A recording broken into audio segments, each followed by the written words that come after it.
ಇದು ವೈದ್ಯಕೀಯ ಶಿಕ್ಷಣ ಸಚಿವರು ನೋಡಲೇಬೇಕಾದಂತಹ ಸ್ಟೋರಿ. ಈ ಆಸ್ಪತ್ರೆಗೆ ಹೋದ್ರೆ ಅನಾರೋಗ್ಯ ವಕ್ಕರಿಸೋದಂತೂ ಗ್ಯಾರಂಟಿ. ಈ ಆಸ್ಪತ್ರೆಗೆ ಹೋಗ್ಬೇಕಂದ್ರೆ ಯೋಚನೆ ಮಾಡಬೇಕು, ನಾವು ಒಮ್ಮೆ ಹೋಗ್ಬೇಕಾ ಬೇಡವಾ ಅಂತ. ಆ ರೀತಿ ಇದೆ ಈ ಆಸ್ಪತ್ರೆ. ಈ ಆಸ್ಪತ್ರೆಗೆ ಹೋದ್ರೆ ಅನಾರೋಗ್ಯ ವಕ್ಕರಿಸೋದಂತೂ ಗ್ಯಾರಂಟಿ. ಸ್ವಚ್ಛತೆ ಇಲ್ಲ, ಹಾಳಾಗಿರೋ ಬೆಡ್, ಕ್ಲೀನ್ ಇಲ್ಲದ ಶೌಚಾಲಯ. ರಾಜ್ಯದ ಅತಿ ದೊಡ್ಡ ಕ್ಯಾನ್ಸರ್ ಆಸ್ಪತ್ರೆಯಲ್ಲೇ ಇದೆಂಥ ದುಸ್ಥಿತಿ ನೋಡಿ. ಆಸ್ಪತ್ರೆಗೆ ಬರುವ ರೋಗಿಗಳ ಸಂಬಂಧಿಕರು ಪರದಾಡೋ ಪರಿಸ್ಥಿತಿ ಇದೆ ಇಲ್ಲಿ. ಇದು ಕಿದ್ವಾಯಿ ಆಸ್ಪತ್ರೆಯಲ್ಲಿನ ಅವ್ಯವಸ್ಥೆಯ ಕರಾಳ ಕಥೆಯನ್ನ ನಿಮ್ಮ ಮುಂದೆ ಇಡ್ತಾ ಇದ್ದೀವಿ. ಇಲ್ಲಿ ಬಂದ್ರೆ ರೋಗ ಗುಣಮುಖ ಆಗಲ್ಲ, ಅದ್ರ ಬದಲಿಗೆ ಹೆಚ್ಚಾಗತ್ತೆ. ಇದು ವೈದ್ಯಕೀಯ ಶಿಕ್ಷಣ ಸಚಿವರು ನೋಡ್ಲೇಬೇಕಾದಂತಹ ಸ್ಟೋರಿ.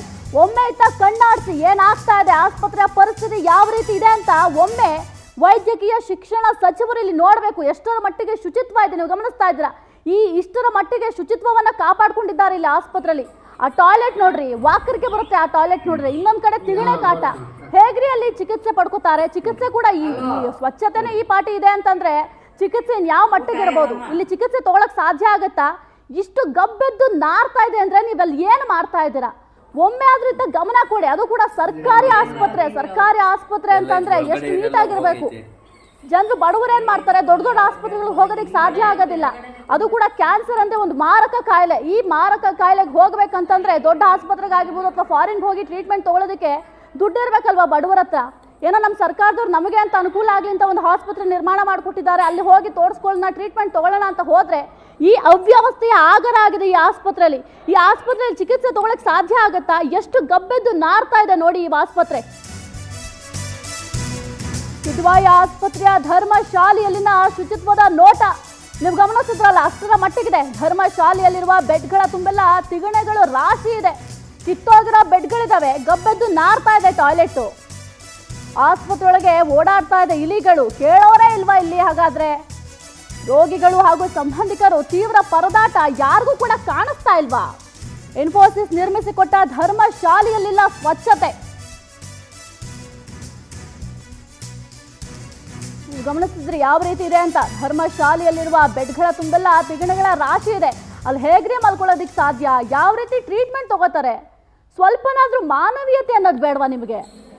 ಏನೋ ಒಂದು ಆಸ್ಪತ್ರೆ ಇದೆ, ನಾವು ಹೆಸರಿಗೆ ಒಂದು ಆಸ್ಪತ್ರೆ ನಿರ್ಮಾಣ ಮಾಡಿಕೊಟ್ಬಿಟ್ಟು ಜನರಿಗೆ ಅನುಕೂಲ ಆಗಲಿ ಅಂತ ನಿರ್ಮಾಣ ಮಾಡೋದಲ್ಲ. ಅದರ ಶುಚಿತ್ವವನ್ನ ಕಾಪಾಡ್ಕೊಳ್ಬೇಕು. ನಾವು ಆಸ್ಪತ್ರೆಗೆ ಹೋಗೋ ಕಾರಣ ಏನು? ನಮಗೆ ಅನಾರೋಗ್ಯ ಇದೆ, ಆ ಅನಾರೋಗ್ಯ ಸರಿಪಡಿಸ್ಕೋಬೇಕು. ನಾವು ಆರೋಗ್ಯವಂತರಾಗಿ ಆಸ್ಪತ್ರೆಯಿಂದ ಹೊರಗೆ ಬರಬೇಕು ಅಂತ ಆಸ್ಪತ್ರೆಗೆ ಹೋಗ್ತೀವಿ. ಅದೇ ನಾವೇನಾದ್ರೂ ಈ ಆಸ್ಪತ್ರೆ ಏನಾದ್ರೂ ಚಿಕಿತ್ಸೆ ತಗೊಂಡ್ರೆ ನಾವು ಆರೋಗ್ಯವಾಗಂತೂ ವಾಪಸ್ ಬರೋಕ್ಕಾಗಲ್ಲ.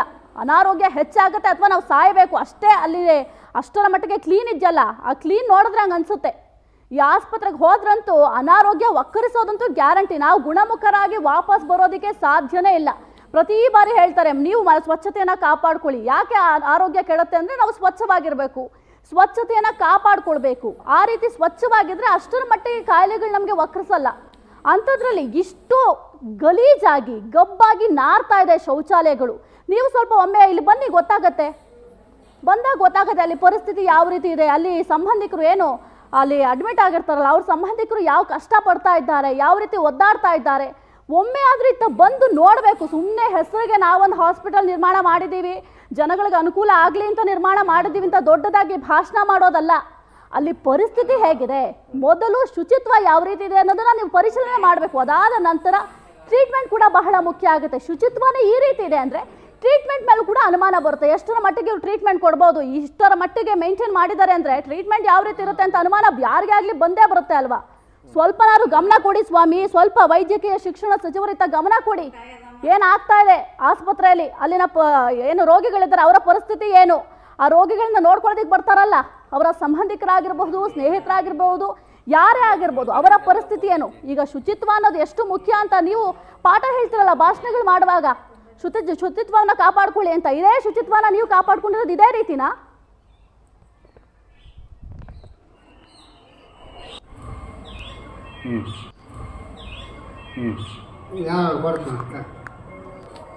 ನೋಡ್ರಿ, ಹಲೋ ನೋಡ್ರಿ,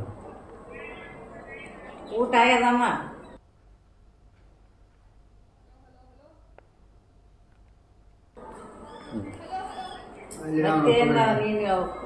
ಎಲ್ಲ ಒಳಗಡೆಗೆಲ್ಲ ಹೋಗೈತೆ.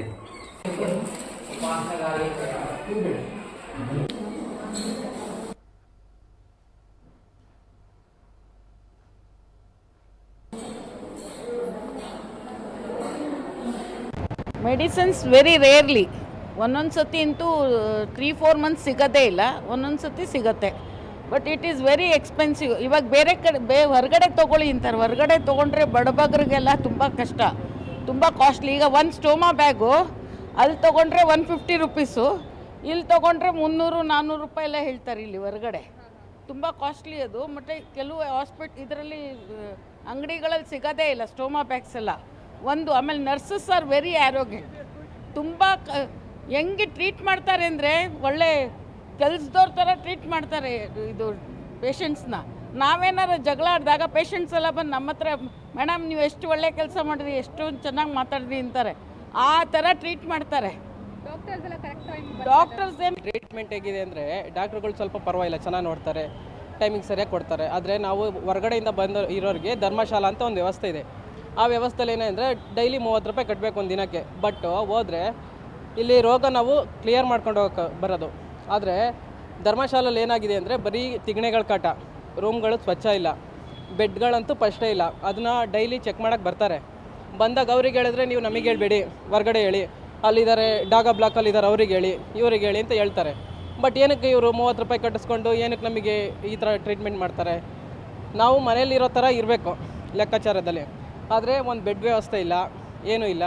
ಹೊರಗಡೆಯಿಂದ ಬಂದವರಿಗಂತೂ ಕೇರೇ ಇಲ್ಲ. ಬಟ್ಟು ಟ್ರೀಟ್ಮೆಂಟ್ ಮಾತ್ರ ತುಂಬ ಲೇಟ್ ಆಗುತ್ತೆ. ಟ್ರೀಟ್ಮೆಂಟ್ ಹೇಗಿದೆ ಅಂದರೆ ಡಾಕ್ಟ್ರುಗಳು ಸ್ವಲ್ಪ ಪರವಾಗಿಲ್ಲ, ಚೆನ್ನಾಗಿ ನೋಡ್ತಾರೆ, ಟೈಮಿಂಗ್ ಸರಿಯಾಗಿ ಕೊಡ್ತಾರೆ. ಆದರೆ ನಾವು ಹೊರಗಡೆಯಿಂದ ಬಂದು ಇರೋರಿಗೆ ಧರ್ಮಶಾಲಾ ಅಂತ ಒಂದು ವ್ಯವಸ್ಥೆ ಇದೆ. ಆ ವ್ಯವಸ್ಥೆಯಲ್ಲಿ ಏನಂದರೆ ಡೈಲಿ 30 ರೂಪಾಯಿ ಕಟ್ಟಬೇಕು ಒಂದು ದಿನಕ್ಕೆ. ಬಟ್ ಹೋದರೆ ಇಲ್ಲಿ ರೋಗ ನಾವು ಕ್ಲಿಯರ್ ಮಾಡ್ಕೊಂಡು ಬಿಡ್ತಾರೆ. ನಾವು ಲೇಟಾಗಿ ಬಂದಿರ್ತೀವಿ. ಅದು ಏನಾಗಿರ್ತದೆ ಅಂದರೆ ಈಗ ಎಮರ್ಜೆನ್ಸಿ ವಾರ್ಡ್ ಅಂದರೆ ಕಳಿಸ್ಬೇಕು ಮೇಡಮ್ ಅವರೇ, ಡಾಕ್ಟ್ರು ನೋಡ್ತಾರೆ, ಔಟ್ ಸೈಡ್ ಇರ್ತಾರಲ್ಲ ಅವರು ಇದು ಮಾಡ್ತಾರೆ ಮೇಡಮ್ ಅವರೇ. ನರ್ಸ್ಗಳೆಲ್ಲ ಒಂದು ಸ್ವಲ್ಪ ಎದುರಿಸ್ತಾರ ಸರ್? ಎದುರಿಸ್ತಾರೆ, ಯಾರು ಸರಿಯಾಗಿ ಮಾತಾಡ್ಸಲ್ಲ. ಇವಾಗ ಹೋಗ್ತೀವಿ ಮೇಡಮ್ ಅವರೇ ಒಳಗಡೆ, ಅವ್ರು ಏನು ಮಾಡ್ತಾರೆ ಗೊತ್ತಾ, ಅಲ್ಲಿ ನಿರಾಯ ಒಂದು ಇದು ಮಾತಾಡ್ತಾರೆ ಮೇಡಮ್ ಅವರೇ. ಅಂದ್ರೆ ನಿಧಾನಕ್ಕೆಲ್ಲ ಮಾತಾಡ್ಸಲ್ಲ, ಜೋರಾಗಿ ಎಲ್ಲರನ್ನೂ ಮಾತಾಡ್ಸೋದು. ಅವ್ರು ಮೊನ್ನೆ ಹೋದ್ವಿ ಮೇಡಮ್ ಅವರೇ, ಎಮರ್ಜೆನ್ಸಿ ಇವ್ರಿಗೆ ಊಟ ಮಾಡೋಕ್ಕಾಗಲ್ಲ ಅಂತ ವಾಮಿಟ್ ಬರ್ತಾ ಇದೆ, ಊಟ ಮಾಡಿ.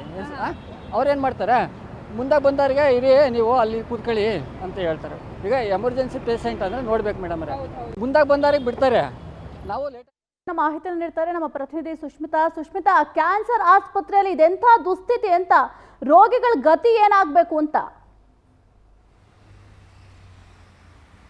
ನಿಜ ಸಾಹಿತ್ಯ, ಬಡವರ ಪಾಲಿನ ಸಂಜೀವಿನಿ ಅಂತ ಹೇಳಿದ್ರೆ ಅದು ಗೌರ್ಮೆಂಟ್ ಆಸ್ಪತ್ರೆಗಳು. ಗೌರ್ಮೆಂಟ್ ಆಸ್ಪತ್ರೆ ಅಂದರೆ ಎಷ್ಟೋ ಜನ ಬಡವರಿಗೆ ಹಾಗೆ ಮಧ್ಯಮ ವರ್ಗದವರಿಗೆ ಪ್ರೈವೇಟ್ ಹಾಸ್ಪಿಟ್ಲಲ್ಲಿ ಹೋಗಿ ಕಾಸ್ಟ್ಲಿ ಏನು ಟ್ರೀಟ್ಮೆಂಟ್ಗಳನ್ನ ತೊಗೊಳಕ್ಕಾಗಲ್ಲ. ಅದರಲ್ಲೂ ಕೂಡ ಕ್ಯಾನ್ಸರ್ ಅಂದ ತಕ್ಷಣ ಎಲ್ಲರಿಗೂ ಕೂಡ ಒಂದು ರೀತಿಯಲ್ಲಿ ಭಯವನ್ನು ಹುಟ್ಟಿಸುವಂಥ, ಅಂದರೆ ಮಹಾಮಾರಿ ಅಂತಲೇ ಕ್ಯಾನ್ಸರ್ನ ಕರೀತಾರೆ. ಈ ಒಂದು ಕ್ಯಾನ್ಸರ್ ಟ್ರೀಟ್ಮೆಂಟಿಗೆ ಪ್ರೈವೇಟ್ ಹಾಸ್ಪಿಟ್ಲಾಗಲಿ ಅಥವಾ ಫಾರಿನ್ಗಳಿಗೆ ಹೋಗಿ ಟ್ರೀಟ್ಮೆಂಟನ್ನು ತೆಗೆದುಕೊಳ್ಳೋಕ್ಕಾಗಲ್ಲ. ಅಂಥವರಿಗೆ ಸಹಾಯ ಆಗಲಿ ಅಂತ ಹೇಳಿ ಇಡೀ ಕರ್ನಾಟಕದಲ್ಲಿ ಅತಿ ದೊಡ್ಡ ಕ್ಯಾನ್ಸರ್ ಆಸ್ಪತ್ರೆಯನ್ನು ನಮ್ಮ ಬೆಂಗಳೂರಲ್ಲಿ ಕಿದ್ವಾಯಿ ಆಸ್ಪತ್ರೆಯನ್ನು ನಿರ್ಮಾಣ ಮಾಡಿದ್ದಾರೆ. ಆದರೆ ನಿರ್ಮಾಣ ಮಾಡಿದ್ದಾರೆ ಹೊರತು ಇಷ್ಟು ವರ್ಷದಲ್ಲೂ ಕೂಡ ನಾವು ಕೇಳ್ಪಟ್ಟಂಗೆ ಕಿದ್ವಾಯಿ ಆಸ್ಪತ್ರೆಯಲ್ಲಿ ಯಾವುದೇ ರೀತಿ ಸ್ವಚ್ಛತೆಯನ್ನು ಮೇಂಟೈನ್ ಮಾಡಿಲ್ಲ. ಒಂದು ಕಡೆ ಯಾವುದೇ ರೀತಿ ಔಷಧಿಗಳು ಸಿಗೋದಿಲ್ಲ. ಜನರು ದುಡ್ಡನ್ನು ಕೊಟ್ಟು ಆಚೆಯಿಂದ ಔಷಧಿಯನ್ನು ತರುವಂತಹ ಪರಿಸ್ಥಿತಿ ಒಂದು ಕಡೆ ನಿರ್ಮಾಣ ಆದರೆ, ಮತ್ತೊಂದು ಕಡೆಯಲ್ಲಿ ಅಟ್ಲೀಸ್ಟ್ ಔಷಧಿನಾದರೂ ಆಚೆಯಿಂದ ದುಡ್ಡು ಕೊಟ್ಟು ತರ್ಬೋದು. ಆದರೆ ಅಲ್ಲಿರುವಂತಹ ರೋಗಿಗಳಿಗೆ ಹಾಗೆ ರೋಗಿಯ ಸಂಬಂಧಿಕರು ಏನು ಬೇರೆ ಕಡೆಯಿಂದ ಬಂದು ನೋಡ್ಕೊಳ್ಳಿಕ್ಕೆ ಏನು ಧರ್ಮಶಾಲೆಯಲ್ಲಿ ನೆಲೆಯನ್ನು ನೆಲೆಸಿರ್ತಾರೋ ಅಂಥವರಿಗೆ ಯಾವುದೇ ರೀತಿ ಸ್ವಚ್ಛತೆ ಇಲ್ಲ. ನಾವು ಗಮನಿಸ್ದಂಗೆ ನೀವು ನೋಡ್ಬೋದು, ಎಲ್ಲ ಬೆಡ್ಡಲ್ಲೂ ಕೂಡ ಅಂದರೆ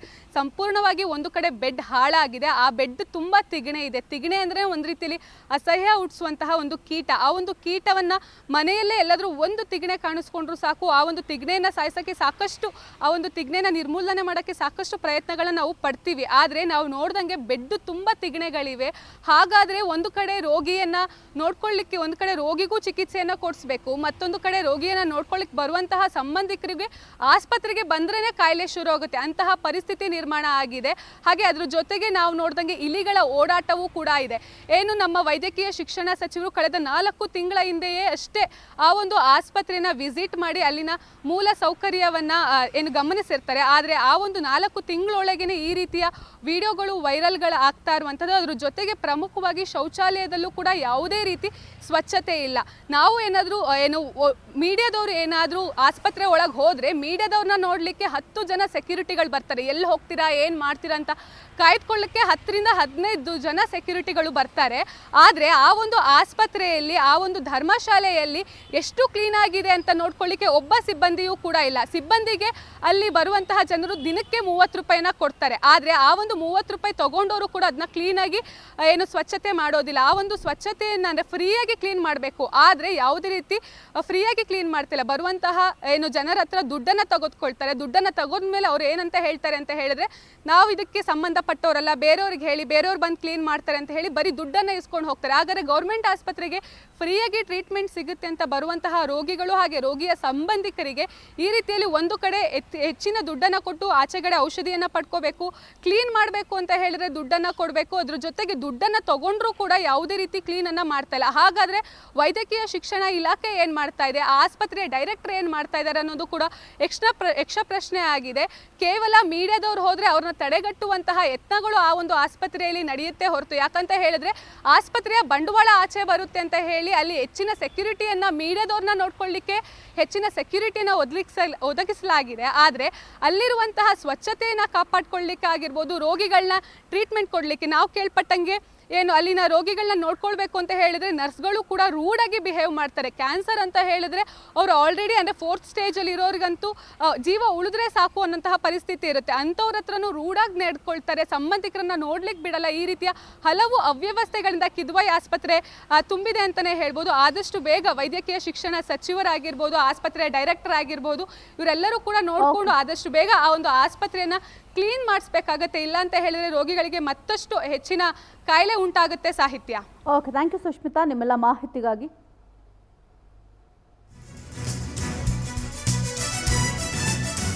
ಜನಪ್ರತಿನಿಧಿಗಳೇ, ಇಂಥ ಆಸ್ಪತ್ರೆಯಲ್ಲಿ ಇರೋದೇ ಯಾವ ರೀತಿ ನಾವು ಇರಬೇಕು? ಈ ಆಸ್ಪತ್ರೆಗಳಲ್ಲಿ ಶುಚಿತ್ವ ಅಂದ್ರೆ ಇದೇನಾ? ನಿಮ್ಮ ಕಣ್ಣಿಗೆ ಯಾವುದು ಕೂಡ ಕಾಣಿಸ್ತಾ ಇಲ್ವಾ? ತಿಗಣೆಗಳಿರೋ ಬೆಡ್ನಲ್ಲಿ ಮಲಗೋದಾದ್ರೂ ಹೇಗೆ? ಶುಚಿತ್ವ ಇಲ್ಲದ ಟಾಯ್ಲೆಟ್ ಅನಾರೋಗ್ಯಕ್ಕೆ ರಹದಾರಿಯಾಗಿದೆ. ಈ ಬಗ್ಗೆ ಕ್ರಮ ಕೈಗೊಳ್ಳೋದು ಯಾರು? ಹೀಗಾದ್ರೆ ಹೇಗೆ? ಏನು ಮಾಡಬೇಕು ಜನರು? ವೈದ್ಯಕೀಯ ಶಿಕ್ಷಣ ಸಚಿವರ ಇದಕ್ಕೆ ಹೊಣೆ ಯಾರು? ಯಾರು ಇದರ ಹೊಣೆಯನ್ನ ಹೊರ್ತೀರಾ? ಇನ್ನಾದ್ರೂ ಸರಿಯಾಗತ್ತಾ ಈ ಅವ್ಯವಸ್ಥೆ? ಏನು ಕ್ರಮ ತೆಗೆದುಕೊಳ್ತೀರಾ? ಜನಪ್ರತಿನಿಧಿಗಳೇ, ಇಂಥ ಆಸ್ಪತ್ರೆಯಲ್ಲಿ ನಾವು ಯಾವ ರೀತಿ ಇರಬೇಕು? ನೀವೇ ಸ್ವಲ್ಪ ಉತ್ತರ ಕೊಡಿ.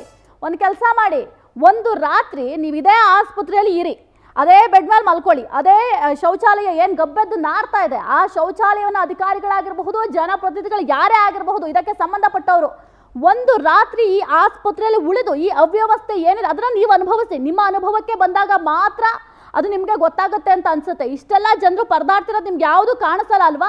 ಒಂದು ರಾತ್ರಿ ಬಂದಿಲ್ಲಿರಿ, ಹೇಗಿದೆ ಗೊತ್ತಾಗುತ್ತಲ್ಲ ನಿಮ್ಗೆ. ಏನು ಸರ್ಕಾರಿ ಆಸ್ಪತ್ರೆ ಅಂತ ಪಾಪ ಬಡವರು ಬರ್ತಾರೆ, ಬಿಡಪ್ಪ ನಮಗೆ ಬೇರೆ ಕಡೆ ಹೋಗಿ ದುಡ್ಡು ಕೊಡೋದಕ್ಕೆ ಆಗಲ್ಲ, ದುಡ್ಡು ಕೊಟ್ಟು ಚಿಕಿತ್ಸೆ ತಗೊಳ್ಳೋದಕ್ಕೆ ಆಗಲ್ಲ ಅಂತ ಈ ರೀತಿಯ ಅವ್ಯವಸ್ಥೆ ಇದ್ರೆ ಆರೋಗ್ಯ ಸರಿ ಹೋಗಲ್ಲ, ಅನಾರೋಗ್ಯ ಹೆಚ್ಚಾಗುತ್ತೆ ಅಷ್ಟೇ.